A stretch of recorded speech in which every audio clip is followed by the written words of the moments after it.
Good morning बच्चों। आज हम हिंदी का पार्ट 1 वर्णमाला के बारे में पढ़ेंगे। वर्णमाला को पढ़ने से पहले हम इसके बारे में जानेंगे कि वर्ण क्या होते हैं।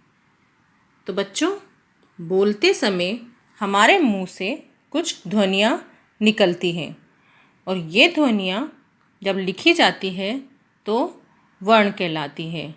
हमारे मुख से जो ध्वनियाँ निकलती है हम उन्हें जब लिखते हैं तो उन्हें क्या कहते हैं? वर्ण कहते हैं। और वर्णों को क्रम से लिखना वर्णमाला कहलाता है। जब हम वर्णों को क्रम से लिखते हैं तो उन्हें क्या कहते हैं? वर्णमाला। तो हम वर्णमाला के बारे में जानेंगे। तो बच्चों, वर्णमाला में कितने अक्षर होते हैं?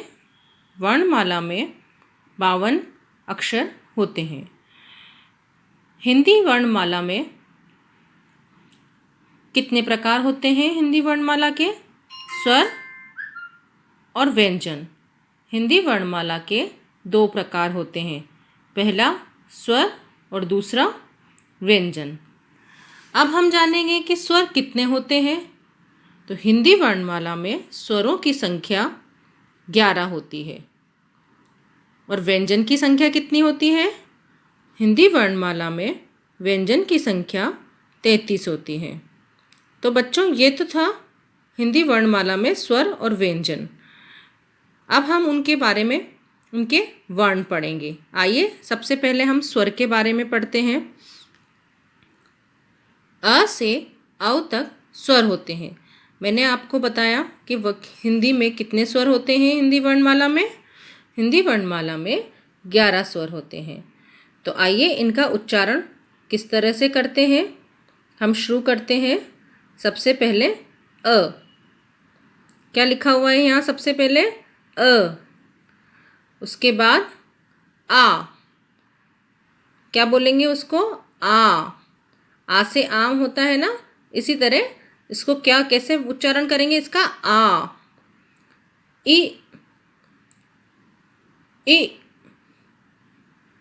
उ री ए ऐ ओ औ अंग अह। ये थे बच्चों स्वरों का उच्चारण, जो हमने समझाया कि किस तरह इसका उच्चारण होता है। तो बच्चों, आइए अब हम व्यंजन के बारे में पढ़ते हैं।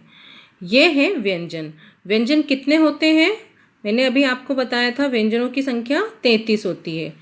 आइए इनका उच्चारण किस तरह से करते हैं। सबसे पहले क, ख, ग, घ, अण, च, छ, ज, झ, अण, ट, ठ, ड, ढ, ण, त, थ, द, ध, न, प, फ, ब, भ, म, य, र, ल, व, श, श, स, ह, श, त्र, ज्ञ। तो बच्चों, ये क्या थे? व्यंजन। क से ज्ञ तक क्या कहलाते हैं? व्यंजन।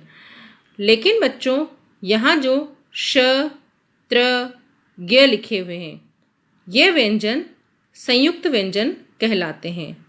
क्या कहलाते हैं ये? श, त्र, ज्ञ, ये संयुक्त व्यंजन कहलाते हैं। तो बच्चों, हमने पहले स्वर के बारे में जाना, फिर व्यंजन के बारे में जाना। इनको पढ़ते समय और इनका उच्चारण करते समय हमें इनको सही तरीके से बोलना चाहिए। उच्चारण सही होगा तो हम सही अक्षर पढ़ पाएंगे। हमने हिंदी वर्णमाला को जाना। आप इन्हें दोहराएंगे। धन्यवाद।